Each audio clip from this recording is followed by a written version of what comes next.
j'ai lu un truc incroyable. Ah ouais, j'en ai déjà entendu J'ai entendu parler. dire que... Non, c'est quoi?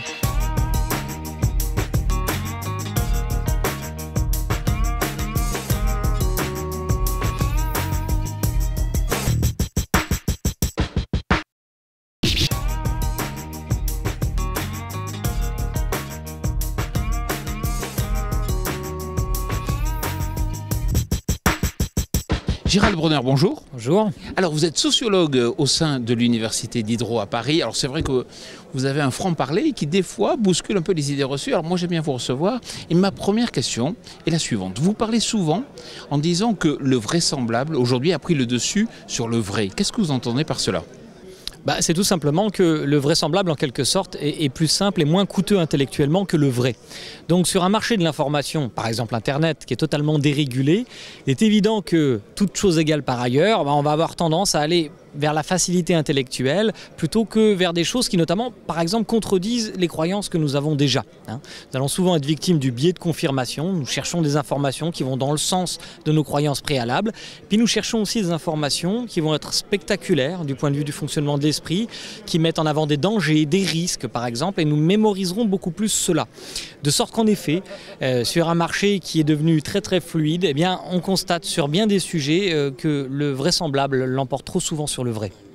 Si on risque une comparaison à l'échelon international, est-ce que nous en France nous sommes particulièrement performants dans ce domaine? Est-ce que nous avons cela dans l'ADN et est-ce qu'on peut espérer que cela évolue? Alors en fait ça dépend des sujets. C'est vrai que la France est quand même une plateforme d'observation assez idéale. Songeons que nous sommes quand même le seul pays à avoir constitutionnalisé le principe de précaution.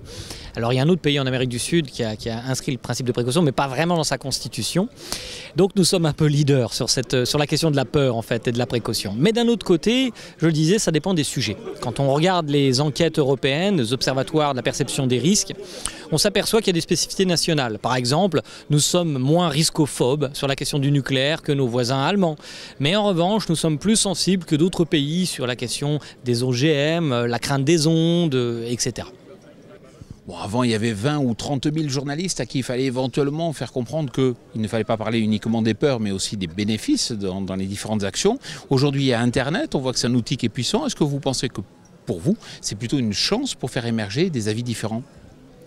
Internet, comme toute technologie, a des aspects lumineux et des aspects obscurs et des choses absolument formidables sur Internet. La première, c'est qu'elle rend en effet disponible toutes sortes d'informations.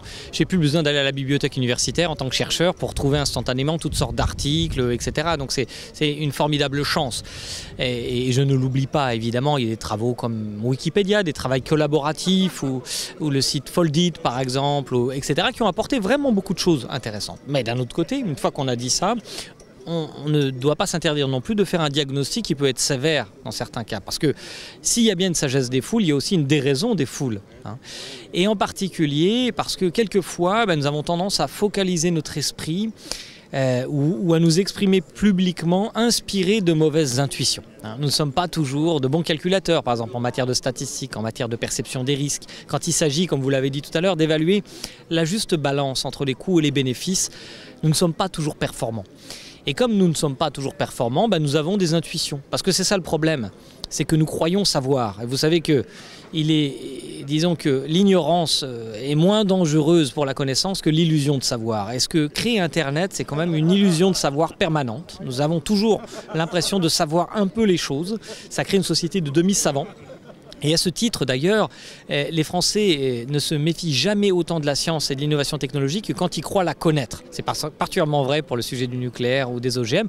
Par exemple, ils ne se méfient pas tellement des neurosciences, mais d'un autre côté, ils déclarent n'y rien connaître. Donc vous voyez, il y a ce paradoxe de l'impression de savoir et du coup de se méfier, d'avoir l'impression qu'on nous ment sur ces questions-là. Les attentats du mois de janvier ont montré que l'idée du conspirationnisme était vraiment sous-jacente et plus que sous-jacente, était présente. Est-ce qu'aujourd'hui on doit faire face à cette idée, à ce concept de plus en plus généralisé ?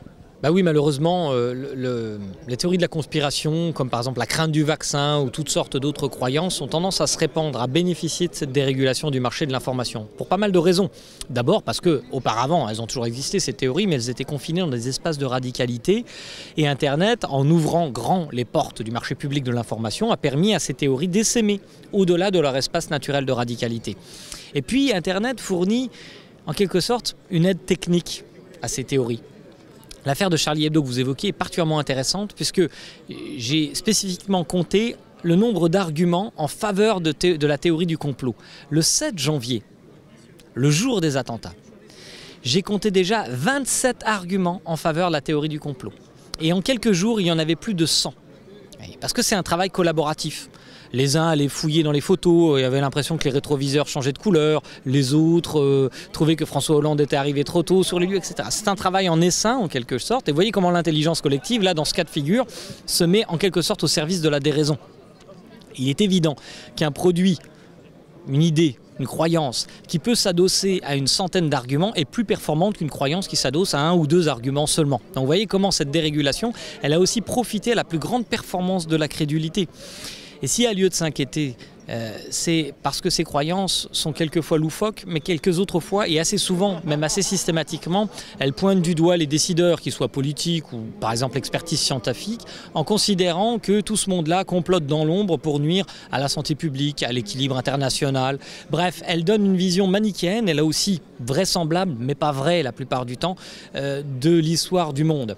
Et c'est un produit qui est facile intellectuellement de consommer, c'est pour ça qu'il se répand aussi vite, mais il ne faut pas oublier que souvent le conspirationnisme est le marchepied de la radicalisation politique ou religieuse. C'est en ça aussi que nous devons, je crois, l'observer avec beaucoup d'attention. À la différence d'autres professions, comme par exemple les huissiers, voire les avocats, voire les plombiers, le monde agricole a envie d'être aimé, se sont investis d'une mission, la mission de nourrir l'humanité. Dans ces efforts de communication depuis des années, il faut bien avouer que ces efforts n'ont pas réellement porté. Quel regard vous portez sur la communication du monde agricole ?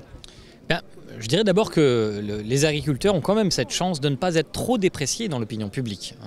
Ils font partie de ces professions qui sont encore appréciées. Vous avez parlé des huissiers, je peux vous garantir que comme les banquiers par exemple, ce sont des professions qui sont un peu moins aimées des Français. Donc les Français aiment encore leurs agriculteurs, j'espère que ça va durer. Et du coup, peut-être qu'ils pourraient profiter en quelque sorte de cette situation parce qu'ils sont probablement des médiateurs crédibles d'idées qui sont raisonnables. Malheureusement, ces idées raisonnables, on ne les entend plus tellement. On les entend moins, des idées raisonnables sur ce qu'il convient d'utiliser pour produire des légumes, pour produire des fruits, pour produire du blé, etc. Et avec cette perspective tout de même de nourrir bientôt 9 milliards de personnes sur cette planète. Qu'est-ce qu'il est raisonnable d'expérimenter ou pas raisonnable d'expérimenter? Ils sont au premier plan, je dirais, de ces expérimentations pour voir qu'est-ce qui fonctionne, qu'est-ce qui ne fonctionne pas, qu'est-ce qui rend plus productif les choses. Et je pense qu'il est temps maintenant d'abandonner, l'idée que la parole doit venir d'en haut. Nous ne sommes plus dans des systèmes pyramidaux, grâce à Internet d'une certaine façon, donc probablement que des modes de micro-communication devraient être inventés.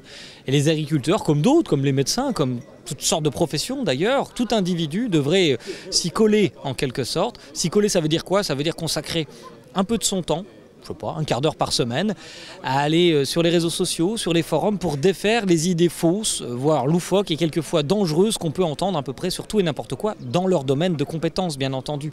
Parce que ce qui est en train de se créer sur ce marché dérégulé, c'est une forme de despotisme. C'est la loi du plus fort, c'est-à-dire celui qui veut se faire le plus entendre.